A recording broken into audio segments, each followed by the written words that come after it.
he's just had a rough time coming back. That's about Yeah, it. And I reach out to him all the time and tell him yeah. that everybody. Dave Mustaine showed up drunk, smashed a custom guitar, and blew up $1 million deal. Tom Araya watched it all happen and never forgot. From backstage tension to decades of silence, Araya has quietly kept his distance. But why? What did he see that made him and so many others refuse to work with Mustaine again? This isn't just old drama. It's a story of rage, betrayal, and a meltdown that changed thrash metal forever. And only now are the real details finally coming to light. Let's discover thrash royalty, how Slayer and Megadeth changed metal forever. In the world of metal, few figures are as respected as Tom Araya or as divisive as Dave Mustaine. One helped build Slayer, a band whose music isn't described as pure control chaos. The other, after being kicked out of Metallica, turned rejection into rage and founded Megadeth, a band built to be faster, louder, and more technical than anything else on the scene. But what happens when these two worlds collide? Why did so many rockers, Araya included, choose to distance themselves from Mustaine? And what exactly happened that made even some of metal's most intense personalities say, "I'm not working with that guy"? Slayer began in Huntington Park, California, in 1981. It wasn't a band built in garages for fun. It was born in a scene filled with raw energy, distortion, and the kind of sound that parents hated and teenagers worshipped. At the core of Slayer's identity was Tom Araya. He was more than the frontman. He was the calm eye at the center of a violent sonic storm. As the band's bassist and vocalist, Araya brought a thunderous presence to stage. His bass lines were aggressive but controlled. His vocals weren't just screams. They were declarations. And while his bandmates like Jeff Hanneman and Kerry King shredded through fast, technical guitar riffs, Araya gave Slayer a backbone. Offstage, he was surprisingly grounded. He even worked as a respiratory therapist during Slayer's early years, treating patients during the day and playing packed clubs at night. That balance made him one of the more composed figures in a genre known for extremes. Around the same time, in another corner of California, a very different story was unfolding. Dave Mustaine, a gifted but volatile guitarist, had just been fired from Metallica. He didn't take it well. After being dismissed for his drug use, alcohol abuse, and unpredictable behavior, Mustaine boarded a bus from New York to California. Furious, humiliated, and determined to prove a point. That anger would become the foundation of Megadeth. Founded in 1983, Megadeth wasn't just another thrash band. It was Mustaine's weapon. He didn't just want to succeed. He wanted to be faster, heavier, and more technically proficient than Metallica and everyone else. And for a while, he was. Songs like Mechanics and Peace Cells showcase a level of precision and aggression that pushed the genre's limits.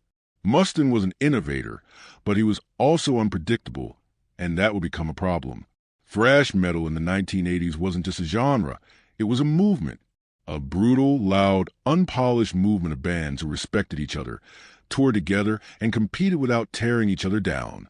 Metallica, Slayer, Megadeth, and Anthrax were the big four for a reason. They didn't just define the sound, they defined the culture. These bands frequently shared bills, influences, and even producers. They built something bigger than themselves. When one of them released a groundbreaking album, the others paid attention. When one of them went on tour, the others watched closely. For all their aggression on stage, off stage there was a sense of unity. But even in a scene filled with wild stories and backstage chaos, Dave Mustaine stood out.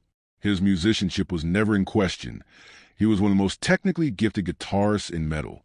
But his reputation for erratic behavior, substance issues, and ego-driven conflict made him difficult to work with.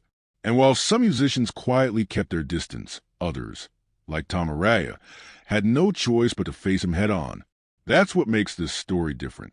Araya wasn't just another musician avoiding drama. He was part of a near-historic collaboration that blew up in spectacular fashion. A studio meeting in 1986 could have changed the course of thrash metal forever. Instead, it ended in smashed guitars, shouted insults, and a bitter divide that lasted decades. The day everything exploded. A recent revelation has blown the lid off one of metal's darkest behind-the-scenes moments. After nearly 40 years of silence, new details have surfaced about the day Dave Mustaine stormed into a Los Angeles studio drunk, insulted Slayer to their faces, and smashed Kerry King's custom guitar into pieces. This wasn't a rumor. It wasn't some exaggerated story from a road. It actually happened, and it destroyed what could have been the biggest collaboration in thrash metal history. How did things spiral so badly? And why did this single outburst make Tom Araya, and so many others, cut ties with Mustaine for good? In the final months of 1986, executives at Combat Records and Def Jam Recordings, the labels behind Megadeth and Slayer, had started putting together an idea that seemed almost too good to be true, a split EP and co-headlining tour featuring both bands. These weren't just two acts from the same scene. Slayer and Megadeth were at the forefront of sound that was changing everything. Slayer's Rain and Blood, produced by Rick Rubin and released just weeks earlier, had sent shockwaves to the industry with sheer speed and brutality. At the same time, Megadeth had dropped P-Cells, But Who's Buying?, an album that showcased Mustaine's technical genius and sardonic songwriting. Both bands were peaking. Both had loyal and growing fan bases. A joint project seemed inevitable. It would have been a major commercial win, too. This wasn't just a creative idea. It was a business decision with serious backing. Labels had already arranged a meeting at a Los Angeles studio. On paper, the meeting was a formality. Get the band members in one room, iron out some logistics, maybe get them to agree on which tracks would go where on the EP. Everyone expected a quick discussion, maybe a few minor creative clashes, and a handshake at the end. What they got instead was chaos. Slayer's lineup arrived at the studio as scheduled. Tom Araya, Kerry King, Jeff Hanneman, and Dave Lombardo were all there on time, along with label reps and engineers. Even David Ellefson, Megadeth's bassist and co-founder, showed up promptly, apologetically explaining that Mustaine was running a little late, but on his way. That was around 1 o'clock in the afternoon. As the minutes turned to hours, frustration started building. No one knew exactly where Mustaine was, and his phone was either off or going unanswered. Studio time isn't cheap, and it was quickly being wasted. Finally, sometime after 4 o'clock, 3 hours late, Dave Mustaine stumbled through the door. Multiple witnesses later confirmed that he was clearly intoxicated. Some said he smelled like whiskey. Others said his eyes were bloodshot and unfocused.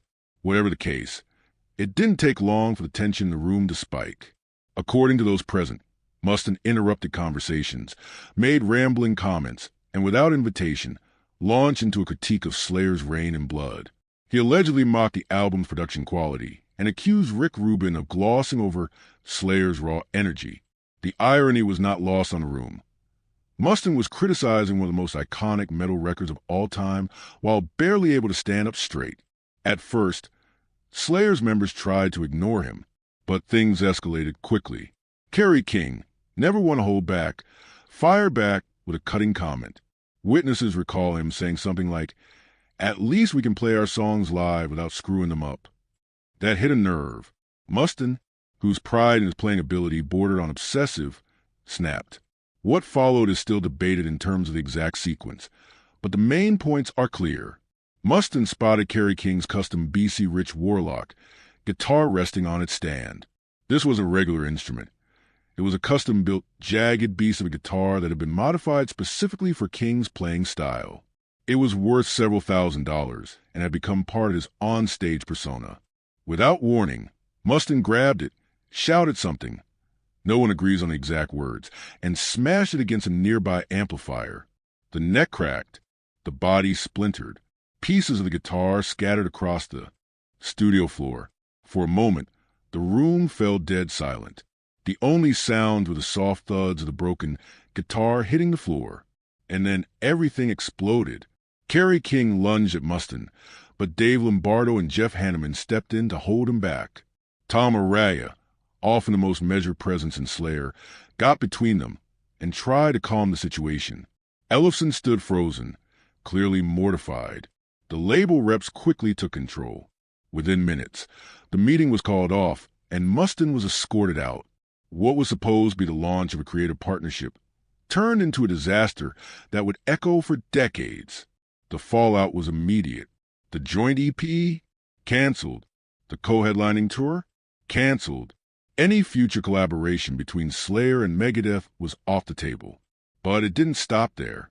Def Jam and Combat Records both suffered losses from the collapsed project. Lost studio time, lost momentum, and most importantly, lost trust. Industry insiders later estimated that the failed collaboration cost somewhere between $2 and $3 million in potential revenue, massive for the 1980s metal scene. Rick Rubin, the producer behind Rain and Blood and one of the biggest names in music production, reportedly swore he'd never work with Mustaine again. Other bands in the thrash scene began taking notice. Megadeth's reputation, already shaky due to Mustaine's past with Metallica, took another hit. Promoters grew wary. Some began requiring deposits or extra guarantees before booking Megadeth.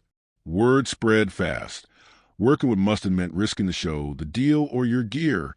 For Slayer, the incident reinforced what they already suspected. While they respected Mustaine's talent, they now saw him as unstable. Tom Araya would later recount the story in a now-famous interview, saying, "It wasn't even about the guitar. It was a disrespect to Kerry, to all of us, to the people who set up that meeting. That's what couldn't be fixed." His words weren't angry. They were disappointed. And in many ways, that disappointment says more than any insult ever could. The incident created a rift not just between Slayer and Megadeth, but within the wider thrash community. When the Clash of the Titans tour came around in the early 1990s, a massive event featuring Anthrax, Slayer, and Megadeth, Slayer and Megadeth shared the stage, but not much else. Backstage, they kept their distance.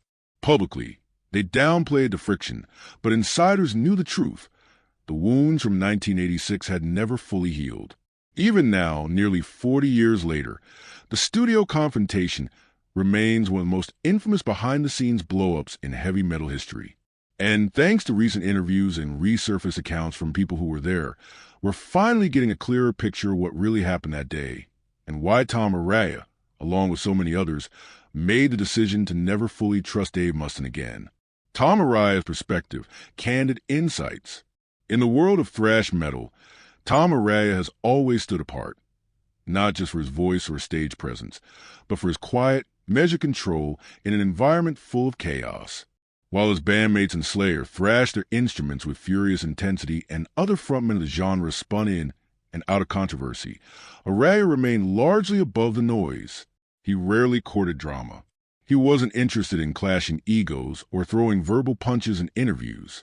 So when someone like Tom Araya finally speaks up, especially about another major figure like Dave Mustaine, it carries weight. Why did Araya, a man respected for his calm and professionalism, publicly say he felt the need to keep his guard up around Mustaine? And what exactly did he witness behind the scenes that most fans never saw? In interviews over the past 2 decades, Araya has offered only fragments of commentary about Mustaine, choosing his words carefully. But even those fragments reveal a consistent thread. He doesn't trash talk. He doesn't make sweeping accusations.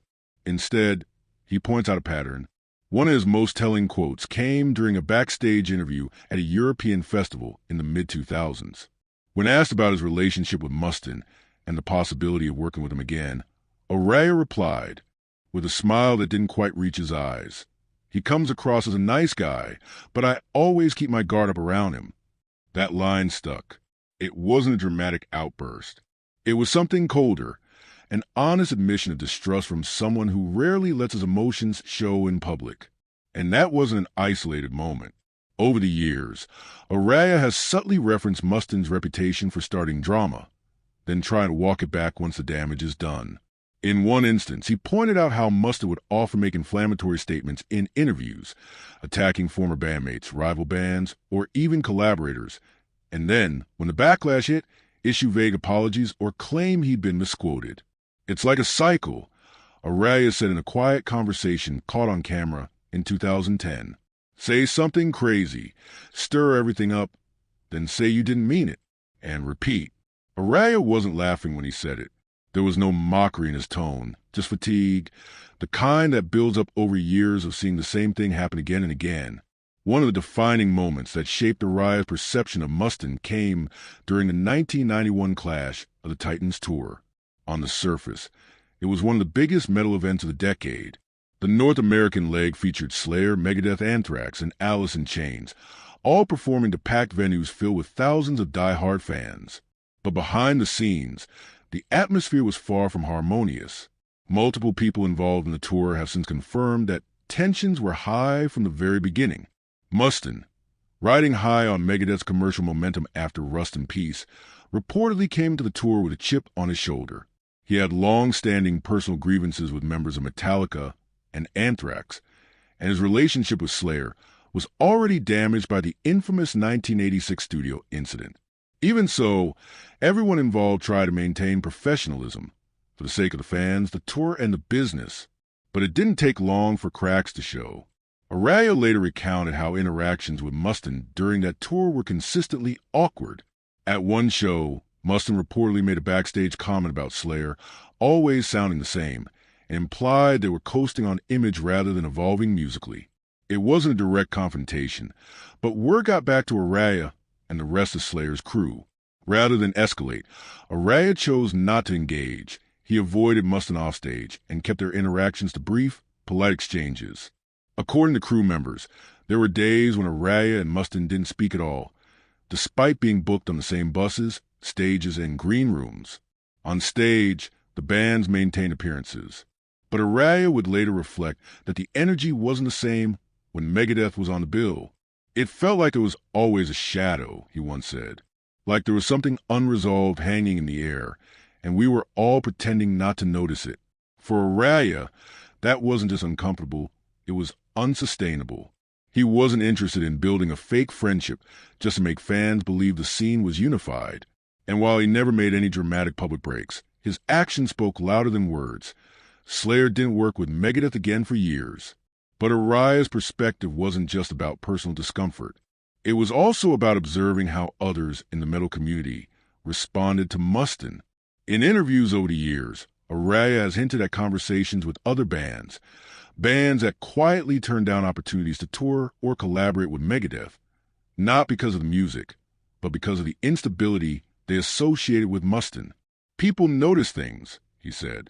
They remember how you treat others, how you handle pressure, how you show up or don't show up. This sentiment echoed something many in the industry have said off the record. Working with Mustaine can be high reward, but also high risk. He brings talent, technical skill, and name recognition, but he also brings unpredictability. And for professionals like Araya, that kind of volatility simply isn't worth the stress. Interestingly, Araya has never denied Mustaine's musical genius. In fact, he's praised it on more than one occasion, calling him one of the most driven guitarists I've ever seen. But the praise always comes with a qualifier. In a 2018 interview, when asked directly if he respected Mustaine, Araya paused, then said, "I respect his work. I respect his journey. But respect doesn't always mean trust.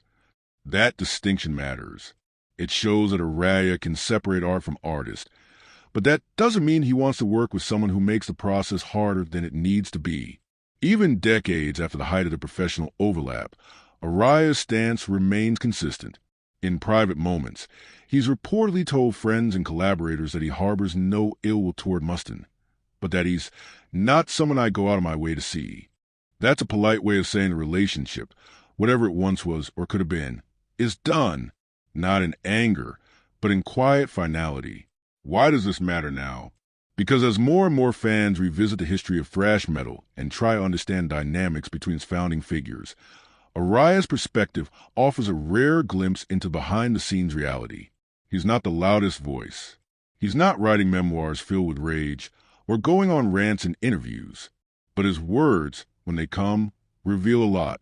They tell us what kind of behavior is remembered even after decades. They show us how professionalism isn't just about showing up. It's about being someone people want to work with.